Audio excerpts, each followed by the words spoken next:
Thursday night men's league, a night beloved by men at the Nelson who love golf, beer, and a good time. It's that time of year again where the season's coming to an end. Championship just around the corner. So many greats have made their name known here at the Nelson, and all I gotta ask left is, who's next? Woo! All right, welcome back, ladies and gentlemen. We are back for the 2024 Thursday Night Men's League Championship Calcutta Preview Show. Couple things I want to get to before we get started here. We do still have one event left. Still time to earn your way into this championship. We are taking top 20 in ties.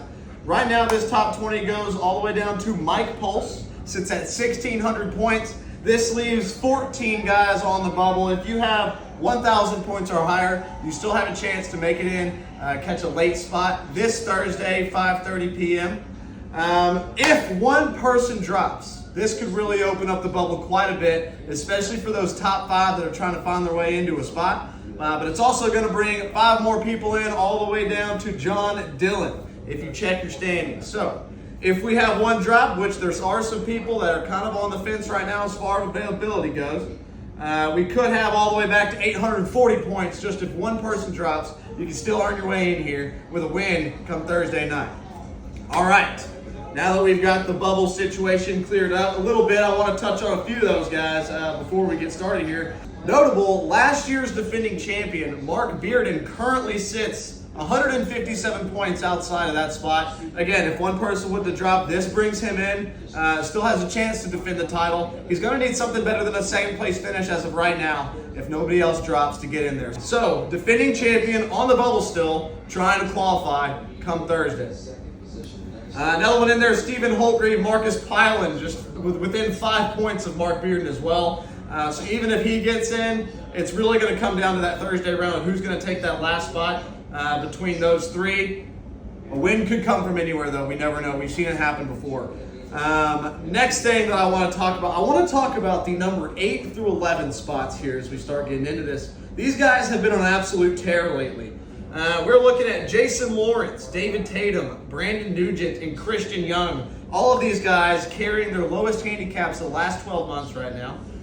Everyone's, around 2.5 to a scratch handicap golfer, and they've been hot, let me tell you, especially Jason Lawrence. This guy's been playing out of his mind lately. We're going to get to him shortly. But the 8 through 11 spots right now, playing really, really good golf. Kind of sitting in a sweet spot with a lot of guys on how many strokes they're getting, especially if you look at those last 5 averages. So lots of nuggets to be found here looking at this betting sheet. And, I mean, really anybody's tournament here. The door's wide open. Now, I do want to get into our top 3. The top 3 have played very well this year. Some haven't even really played in that many events. A lot of times you see these top 20 guys, it's all about the consistency. The more you can play, the more you can get in it, the better chance you're going to have. Now, these starting 3, John Bowman, lead spot right now, sitting at 3 under to start the championship. David Liccato is going to be sitting at 2 under to start the championship. And Jake Isnick found his way into the 3rd spot with a win last week. He's going to be starting at 1 under. Let's break down the top 3. First off, we got big old Canadian John Bowman. Boy, is this guy a good pick whenever it comes to individual play. He's getting 12 strokes. His last 5 average is 83.2. Now, I mean, if he just shoots anywhere close to his handicap, he's going to be in a good spot. Last 2 rounds on TPC last month had an 83 and an 82. This is in August, so the last couple times he's played it, he's been playing it well. Again, if he can shoot anywhere close to that 80 to 83 number, gonna be in a good spot looking at a top 3. Great play when it's gonna come to a Calcutta this year. He's gonna go for a high number. I really do see this guy being a very heavy favorite going into the week, just with his history whenever it comes to stroke play. Now, let's get into David Liccato, 2021 Thursday Night Men's League champion. The guy's been on a heater lately. I'll tell you, I've got matched up with him in a match play event, and boy, did I get put through it. 4 birdies in 12 holes. Dundin, I think he maybe had 1 bogey. Now, I didn't have my best stuff by any means. I will say that. But quite an impressive showing out there. It's just going to matter. It's going to come down to, with these Calcuttas, how much pressure is on the line, especially with Thursday Night Men's League. Everything we've been fighting for this season, it's important. It's a big deal. Maybe the biggest deal here. if I may say so myself. So, can the nerves stay composed throughout the time? Do we keep the good play riding? He's in a good spot, starting at 2 under, men's league regular. Look for him to put up a number if the driver can stay consistent throughout the day. Now, both of these guys had 5 wins throughout the season. Not saying, still nothing to sneeze at, but let me say this about this third spot guy right here, all right? They call him Iceman, Jake Isnick. Okay, I don't know if you've heard of him. Jake Isnick is getting 0 strokes, all right? And in these events, I know, whoa, plus 2.3, that's his low handicap back in July 29th. Getting 0 strokes here. His last 5 average is 74.6, but I think the 0 stroke number could scare some people. Don't doubt that. It's going to take a good day from him. He's going to have to play well. But I will say this. He only played in 8 events in Thursday Night Men's League this year. He won 6. All right, so the percentages have been pretty good. We're just going to have to see. I think that's kind of a wild card spot, just being, getting no strokes. It's going to have to take a day. He is getting a 1-shot cushion, so from a Calcutta play, definitely not a bad spot. I want to get into my favorite plays of the week.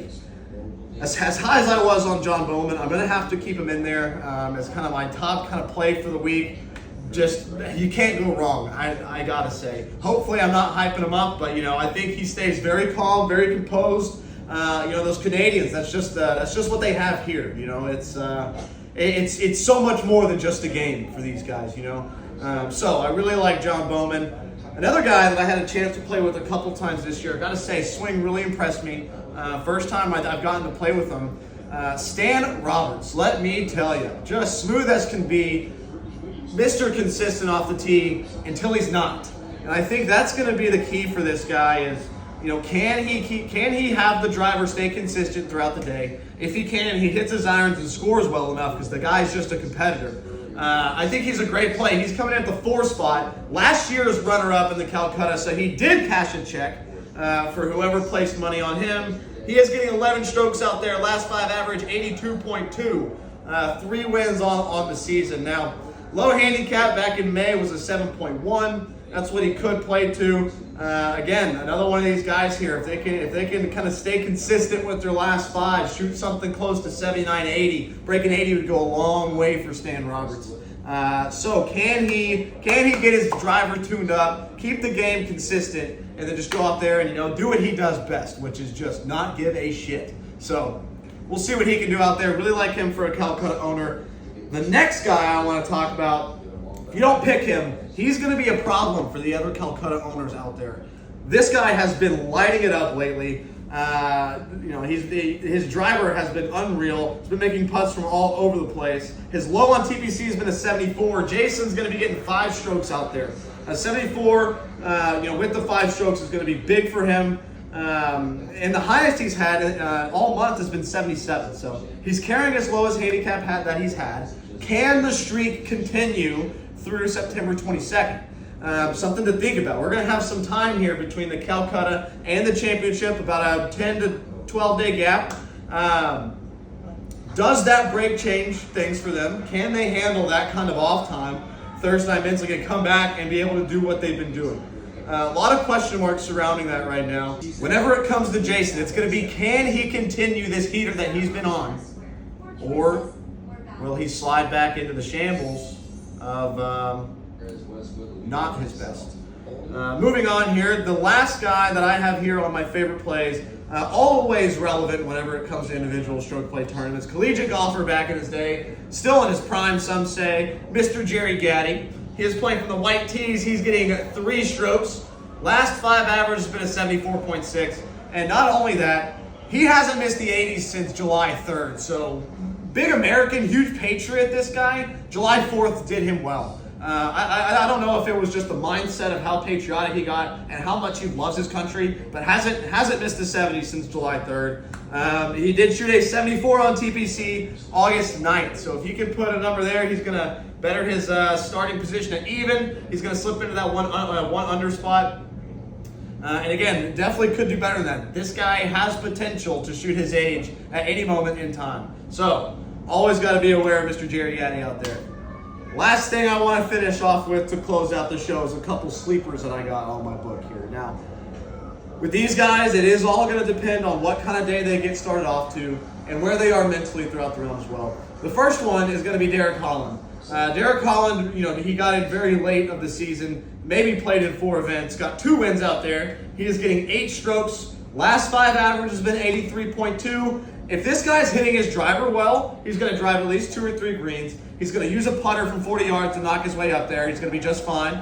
And the dude is a competitor, okay? If you put something on the line, he's going to go get it because he's a dog. And that's what he does. That's what he's always done, all right?